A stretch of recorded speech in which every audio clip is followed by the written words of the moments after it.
దేవుని మనకి స్తోత్రం. దేవుని పరిశుద్ధ గ్రంథమందు బుద్ధి లేనివాడు బుద్ధి కలిగిన వాడు ఎలా ఉంటాడో రాయబడింది. చూడండి, అద్భుతమైన వాక్యం మీ ముందుకు తీసుకొస్తున్నాను. కీర్తన 36, 1, 2, 3, 4 వచనాల్లో బుద్ధి కలిగి ప్రవర్తింపను మేలు చేయను వాడు మానివేసి ఉన్నాడు.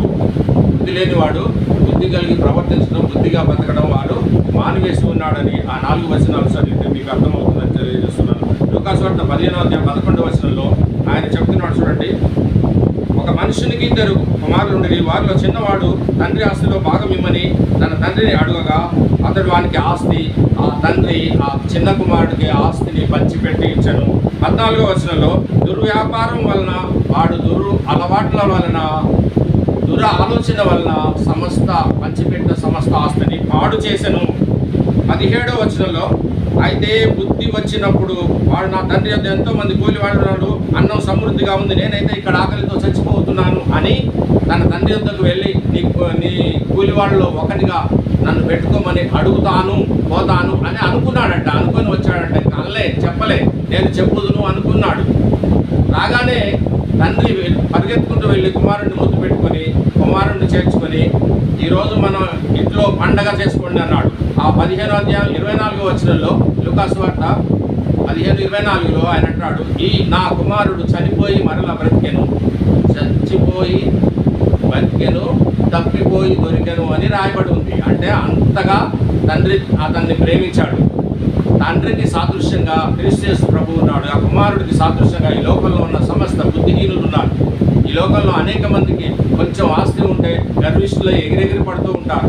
అన్నీ ఉన్నాకట్ట అనిమందికి ఉంటుందట, ఏమీ లేనాకట్ట ఎగిరెగిరి పడుతుందట.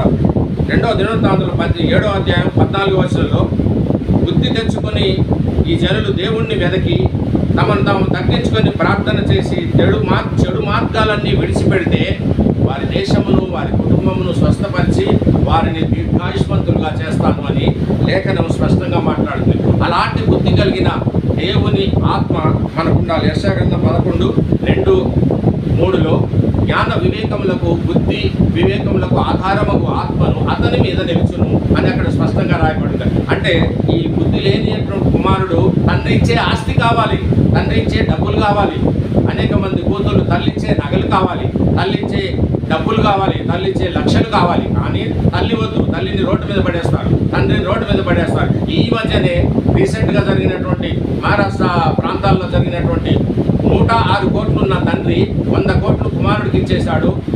6 కోట్లు కూడా ఇవ్వమని చెప్పి అవి కూడా ఇచ్చేయమని, ఆస్తి కూడా ఇచ్చేయమని, అది కూడా తండ్రిని హింసించి గుంజుకొని తండ్రిని రోడ్డు మీద పడేశాడని పేపర్కి వచ్చిందంటే ఎంత దారుణమైనటువంటి పరిస్థితి ఈ ప్రపంచం ఎదుర్కొంటుందో ఒకసారి ఆలోచించండి.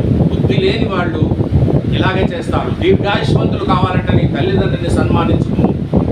నీకు అత్యధికమైన ఆశీర్వాదం కావాలంటే నీ తల్లిదండ్రిని, నీ వృద్ధుని గద్దెప్ప నీ తల్లిదండ్రిని మంచిగా పోషించి చూసుకోను, ప్రేమగా చూసుకోను అని సామెతల గ్రంథంలో రాయబడి ఉంది. అంటే ఈ లోకంలో బుద్ధి లేని వాళ్ళు చేసేటటువంటి కుమార్తెలు చేసేటటువంటి పని ఏంటంటే ముసలి వాళ్ళు కాగానే వాళ్ళు లెక్క లేకుండా తీసి పడేసి అవతల పడేసి నెట్టేసి ఇంట్లో నుంచి నెట్టేసి వాళ్ళ దగ్గర ఉన్నంతా దోచుకొని పోవడం బుద్ధి లేని చర్య, నరకానికి పోయేటటువంటి చర్య.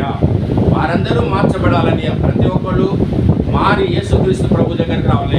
ఈరోజు కొన్ని కోట్ల మంది యేసుక్రీస్తు ప్రభు దగ్గరికి వచ్చి అలాంటి వారు మారినట్టు, మాంత్రికులు మారినట్టు, మరి వ్యభిచారులు మారినట్టు రాయబడి ఉంది. దేవునికి స్తోత్రం.